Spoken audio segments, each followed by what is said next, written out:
Hello, everyone. Welcome to day 4 of the Tech Virtual Summit. You are in engaging students in modern STEM learning in virtual, hybrid, and classroom settings with UBTECH. My name is Nina Sclafani. I'm the Senior Events Coordinator for Tech, and I'm sure that if you've joined us for the rest of our sessions that we've had today, you're probably a little sick of my voice. My sincere apologies. Uh, I am going to allow about another minute for people to enter the room. Want to make sure we had 80 people register for this one. So Rusty, no need to be nervous. It's, only 80 people who are desperate to know the things that you have to say, and there will be no judgment by me. If you are just joining us, welcome to Engaging Students in Modern STEM Learning in Virtual, Hybrid, and Classroom Settings with UBTECH. We're going to get started in a few seconds. I hope that you've all enjoyed the Tech Summit up until this point. We only have one more session left after this one, so I'm a little sad. I love running these, and I hope you've all really found this to be a valuable experience,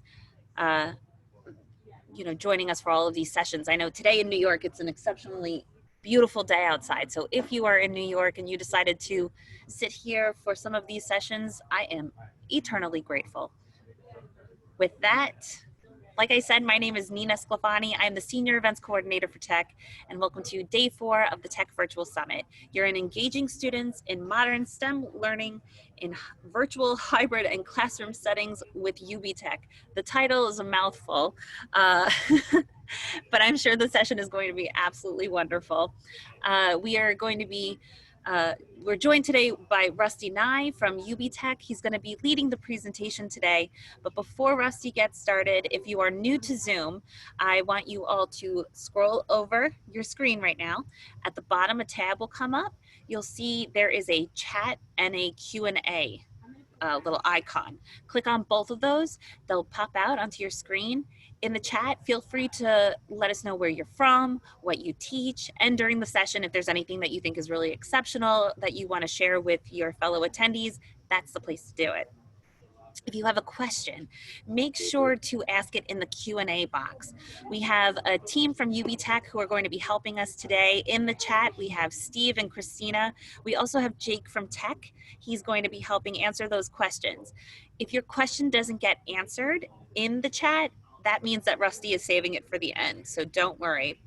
And just a couple of housekeeping notes. You are going to receive a follow-up email from me within the next 24 hours, and that follow-up email is going to include a video link to this presentation and a link to the slide deck that Rusty is using today, as well as a link to all of the other video recordings that we have from this week's session. You won't need a password to access any of those things.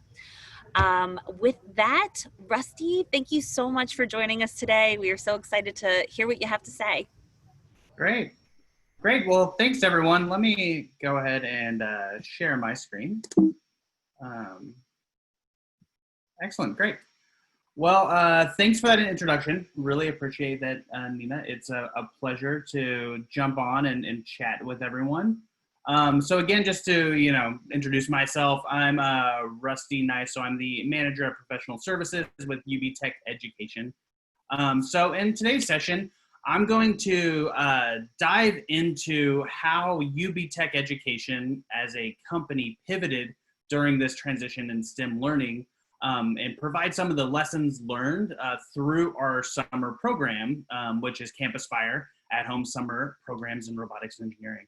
I'll provide you an overview of the program, provide some of those lessons learned, and then I'm going to kind of pivot and focus on where we're going from here.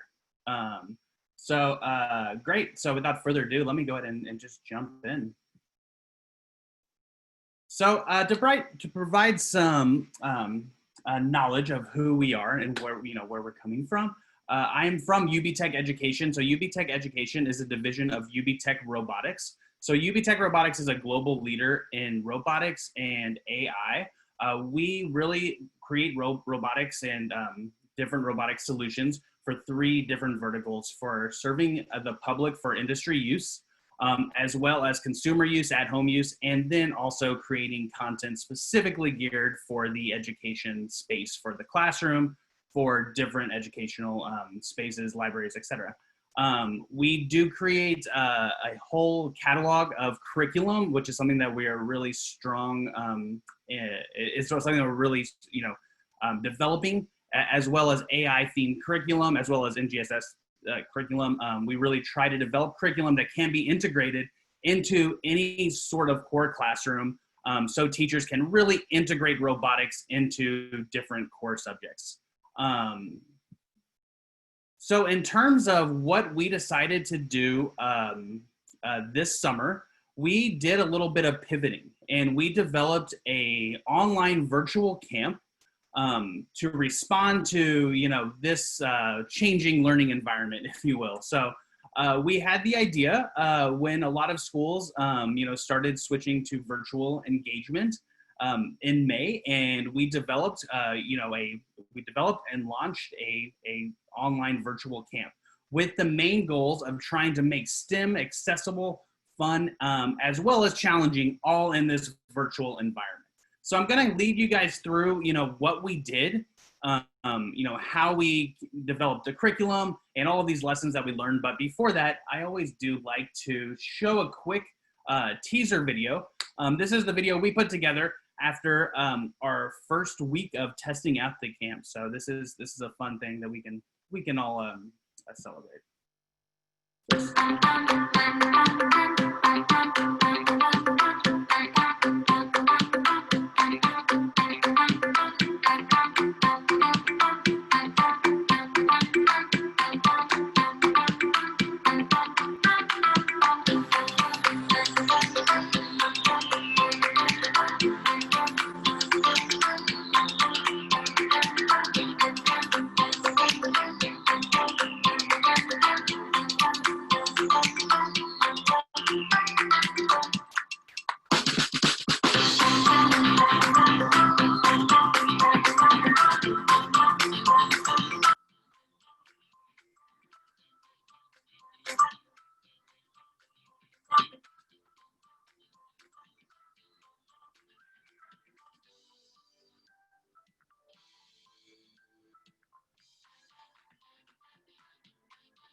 Great. So that's really intended for you guys to get a sense of what our sessions looked like. To give you kind of a broader overview and to dive a little bit deeper, we really picked the target audience to focus on elementary and middle school students with a target demographic of 8 to 14. To do that, we developed 5 different camp curriculums. So 2 for our intro UKIT beginner robotics kit, 2 for our middle school, our intermediate kit, UKIT intermediate, and then 1 also designed specifically for our GMU Champbot product.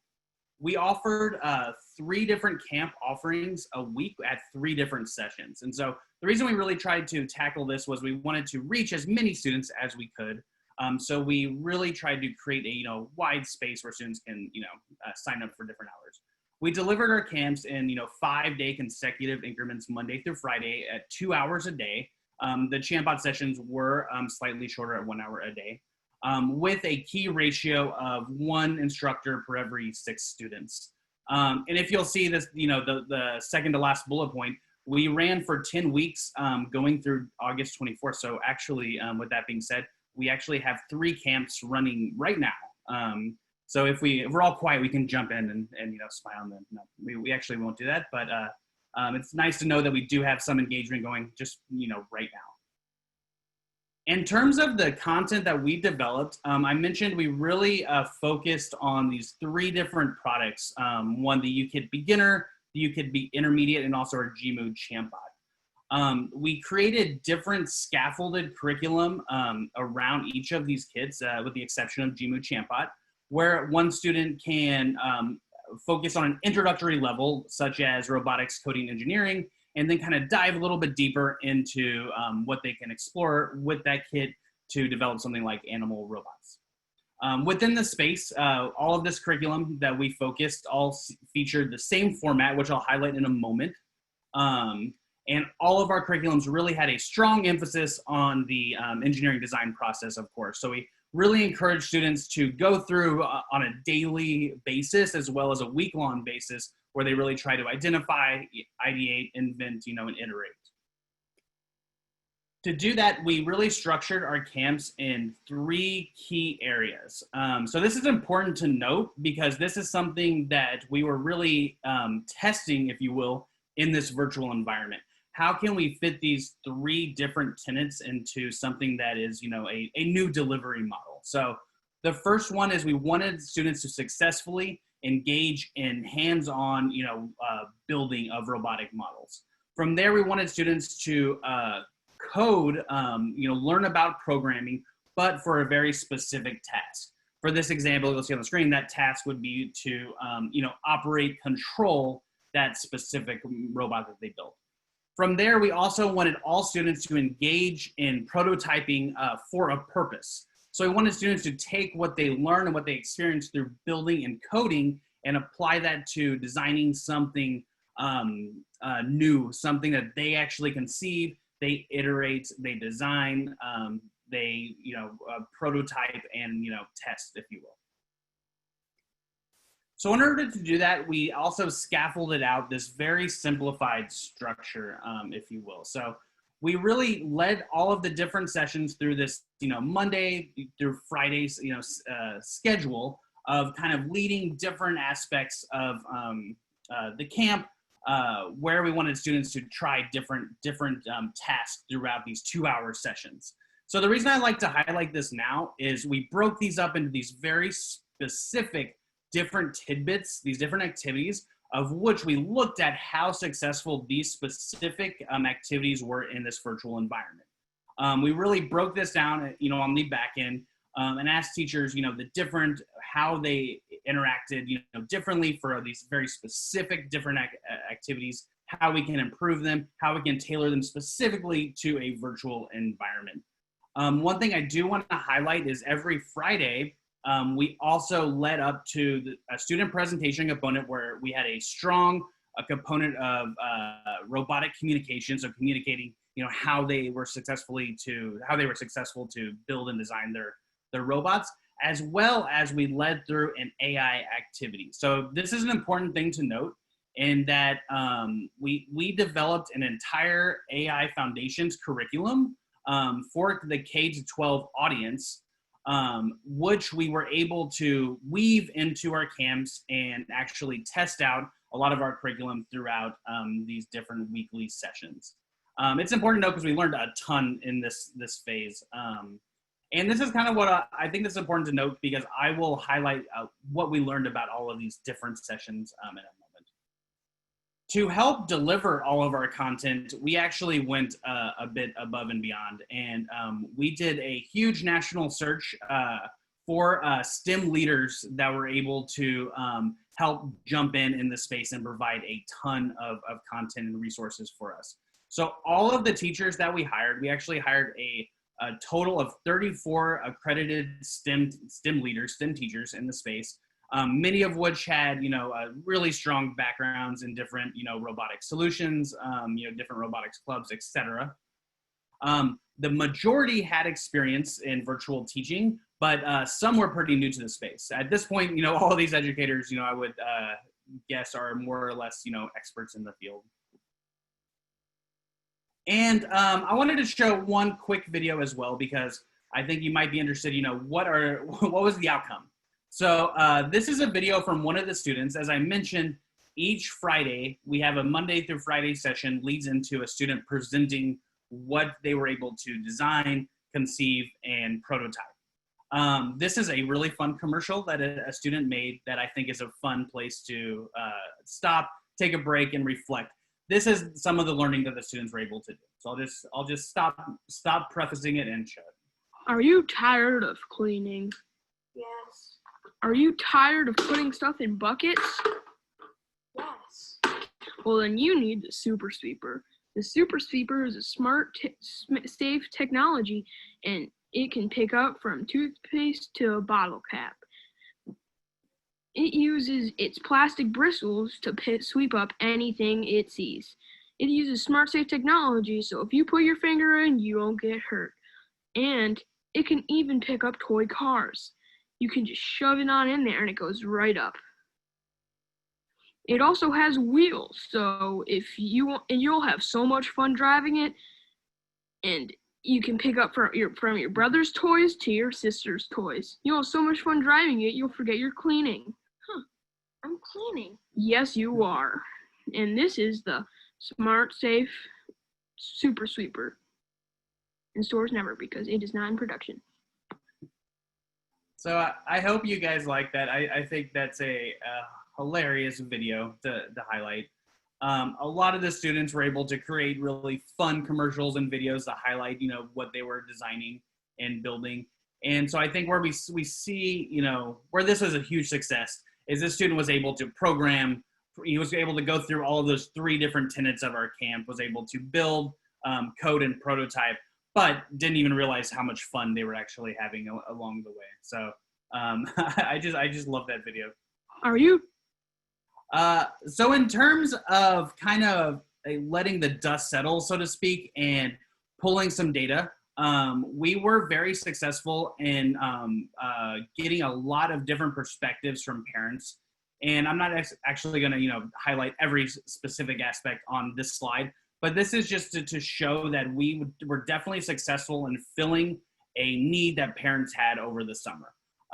Parents definitely were overwhelmingly gave us positive feedback in that we provided something that students were not able to engage in, because of this change in STEM learning.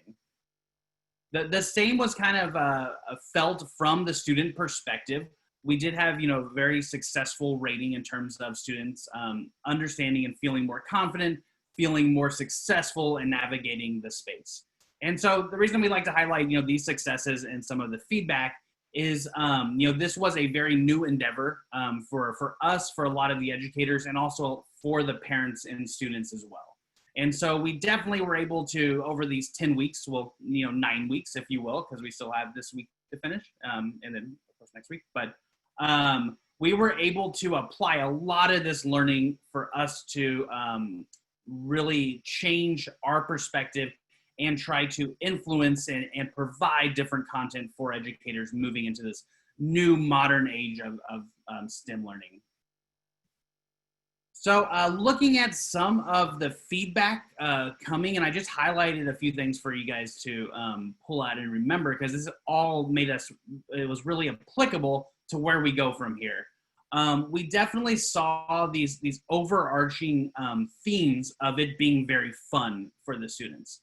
Of course, this wasn't 100% intentional. We want all the students to have fun working with robotics, but we also wanted them to, we wanted them to engage in this EDP, this engineering design process cycle. We wanted them to experience hands-on coding and building as well. So it's a huge success for us that we also saw that we had an overwhelmingly proportion of students saying that the students had a lot of fun as well. I think also something that we were able to pull out was we were able to see that a lot of the students were able to jump into the class with virtually no robotics experience, no coding experience previously, and be able to really, compete, if you will, with other students that may have had more experience than the previous students. In addition, we were able to see that we were able to engage students in this virtual environment, but provide them with the desire and the need to continue building, continue coding after the class was over. So these are all different, tidbits, if you will, that really applied to us thinking about how we can improve, how we can help support educators moving into this, modern STEM practice. In addition, those educators that we worked with, we actually spent a ton of time really picking their brains, really, forcing them, if you will, to provide a lot of feedback for us. And I think you'll see a lot of the feedback they provided was just so incredibly monumental, if you will. A few things to pull out, is this idea of being flexible. So this is a huge ability of a virtual instructor.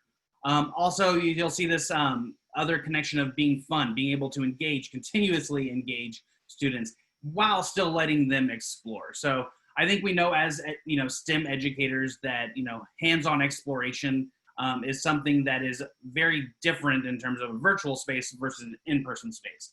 So how do you successfully engage students with hands-on building when you're not able to be there in the room with them? So with all of this, pages and pages and pages of feedback coming from all of our educators, we were able to combine what I like to call the 4 tenets, if you will, of successful virtual STEM education. So this is really what I look for when an educator goes into a virtual space, when they are going to be successful or not. These are, I like to say, these are the make or break moments for the educators moving into the virtual environment. The first one is tech fluency. This is a lot of times, I was going to say the most important, but I would like to say all of these are weighted equally for the best experience possible. But this is the idea that an instructor needs to be comfortable troubleshooting in a virtual environment, because students are working in a space where you cannot see their hands, more or less. You can't see what they're utilizing. You can't see what they're building. You need to be able to anticipate the issues that the students are going to encounter. If you'll see on the last slide, one of the quotes said that it takes more time for an educator to focus and develop their curriculum, be comfortable with that space. This is where it really, this is where it hits home. The student or the educator needs to be fluent in all the tech that they're going to introduce with the students, because they don't have that ability to physically grab the device from the student, and fix the solution. The second tenet would be the idea of an instructor needing to have a vision. Being a visionary is key to working in this modern STEM learning space. They need to understand the overarching themes of what they're trying to introduce, and they need to know how they're going to get those kids through building, coding, and prototyping successfully. This is important to note in terms of flexibility. Students or educators need to have the ability to, switch very quickly, to, change on an instant, drop of a dime, so to speak, and able to help those students that may not, be as comfortable troubleshooting as, other students. Another tenet is this ability for an educator to focus on trying.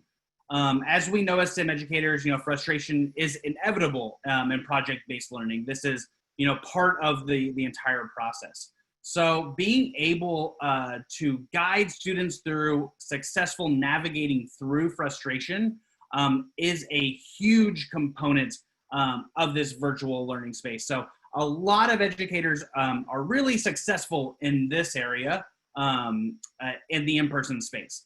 But transitioning this into a virtual environment takes a little bit more practicing, a little bit more flexibility, and a little bit more comfort with the technology that they'll be using. So you'll see how all of these kind of are building onto each other that really combine an overarching successful educator, if you will. And the last tenet, which I think in a lot of ways is that a huge, huge make or break moment. And I see this tenet a lot of times educators in the past have not taken as seriously as the other 3. And this is the idea of taking time to build community. In a virtual space, a lot of educators, or a lot of students, I should say, may not have that ability to interact with other students. So trying to create relationships, trying to create a safe space for students to interact with one another is a huge make or break moment for students to be able to work through their frustrations, for students to be able to dive through the content, and for students to successfully troubleshoot any issues that they may have while building the robots. So from my experience, my biggest takeaway over the camp is that a successful instructor in the virtual space has a combination as a well-rounded approach that features all of these 4 different tenets.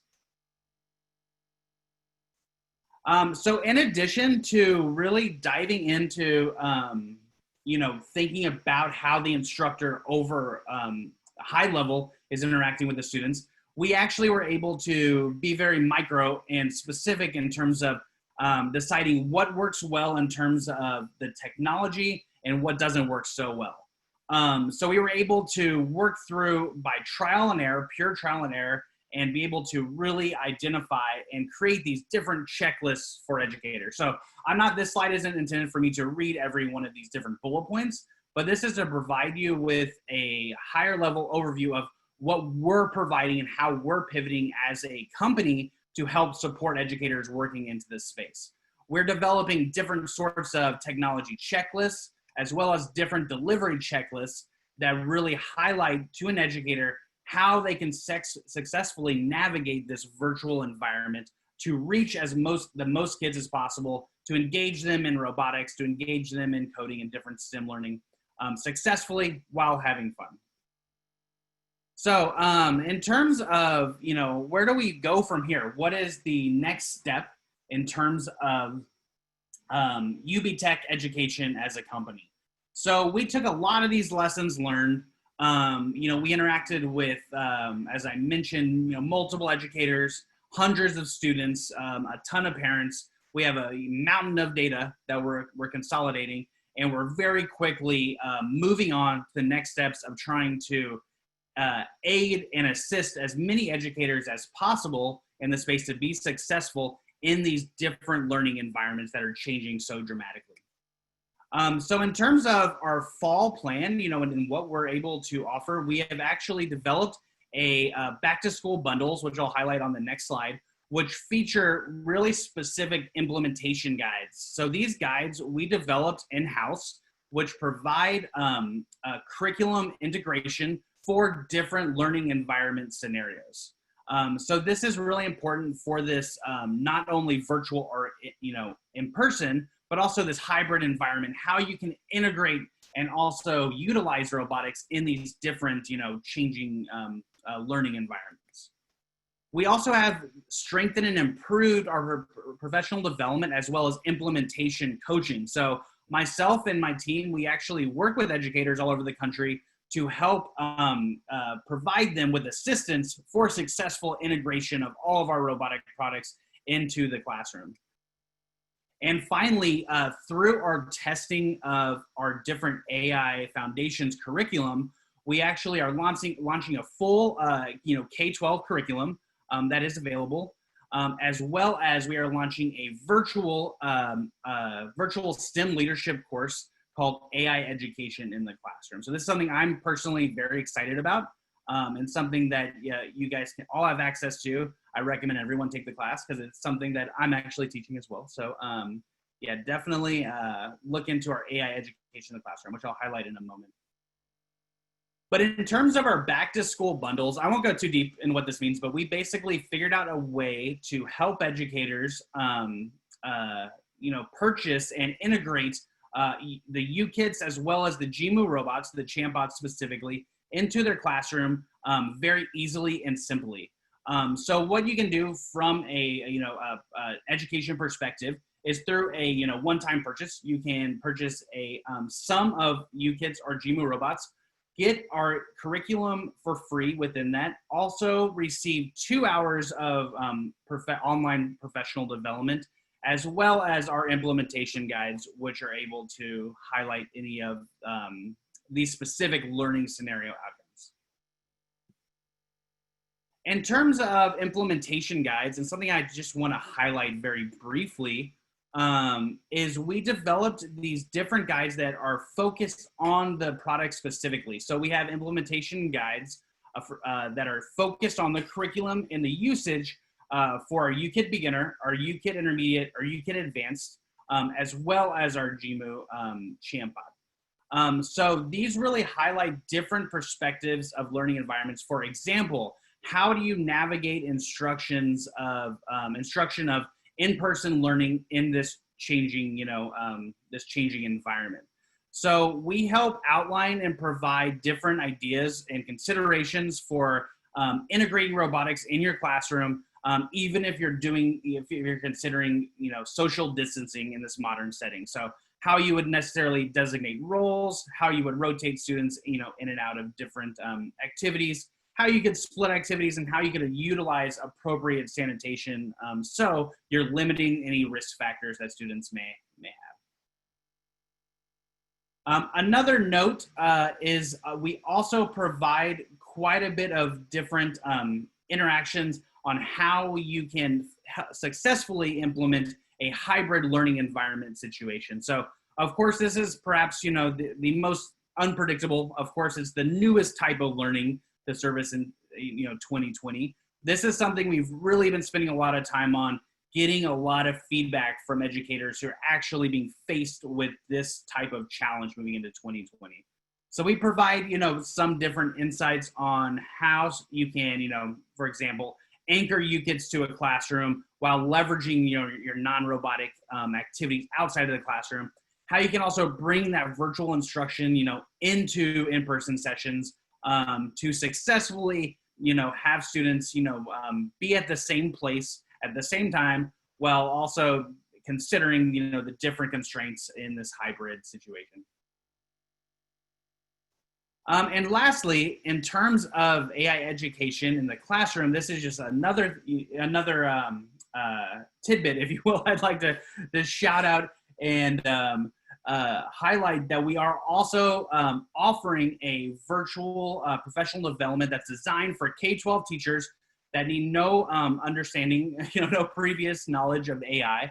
But the main intention of this STEM leadership course is for educators to attend our sessions and learn how to integrate AI concepts into core instruction. So this is a multi-session, a 3-week session where students and where educators, can really dive into different techniques and strategies to bring AI into their classrooms by providing with different resources that all are featured and that are all, from our AI Foundation's K-12 curriculum unit as well. So and I think I'm right on time. That's surprising. So I will stop there. I'd love to, if you guys have any questions, I'm here to, be of service of you guys. I did want to put my email up on the screen, as well as, if you'll see, this is a screenshot of my LinkedIn profile. So I do recommend you guys find me on LinkedIn. Feel free, you can connect. Send me a note. I won't change this profile pic until everyone on the call, connects with me. So, but yes, again, I definitely am here if you guys have any questions or concerns. I'll look over the Q&A session.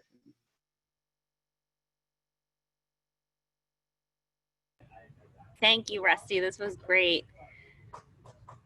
If anyone has any questions, just throw them into the chat box. I see a lot of activity in the chat, which is great.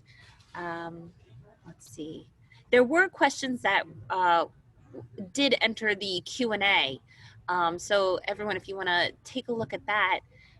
Ira had a question: how are your robots and curriculum the same or different than Lego EV3 robots and FLL? Christina provided a pretty, and Martin. Ooh, these are good answers.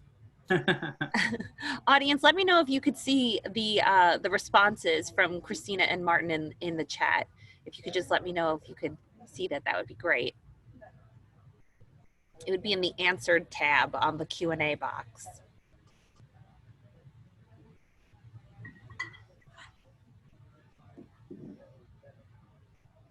Yeah, Nina, I can see those, definitely. Yeah, thanks, Yeah. guys. You have some great answers.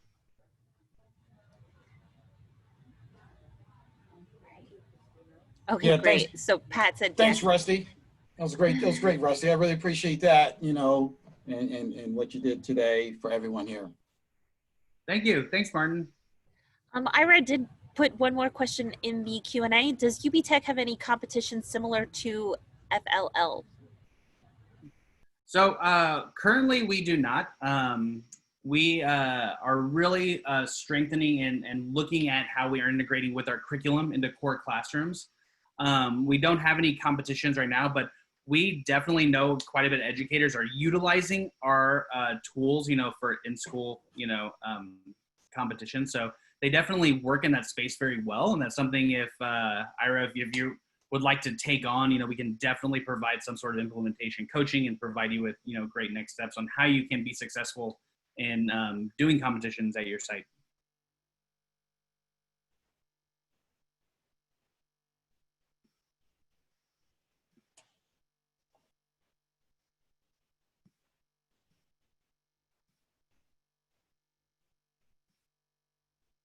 Okay, great. Well, great. Again, if you guys have any other questions, please reach out to me. Find me. You can email me. You can text me. You can you can find me any way you like. And I definitely love to stay connected with everyone that was able to attend. So I appreciate everyone attending and listening to my speech. So if you have any questions, again, let me know. Rusty, again, thank you so much. Everyone, we do have one more session scheduled for today, coming up at 3 o'clock, Hybrid and Distance Learning with Kai's Clan, Collaborative Coding, Full Steam Toolbox, and Lesson Plans. They are a company based in New Zealand, so they're joining us from all the way on the other side of the world. So make sure if you have the time, come and check it out. It should be really fun. All right, and I don't see anything else coming into the chat, so we're going to wrap it up. Rusty, thank you again. This was really wonderful. Great. Thanks, Tina. Thanks, everyone.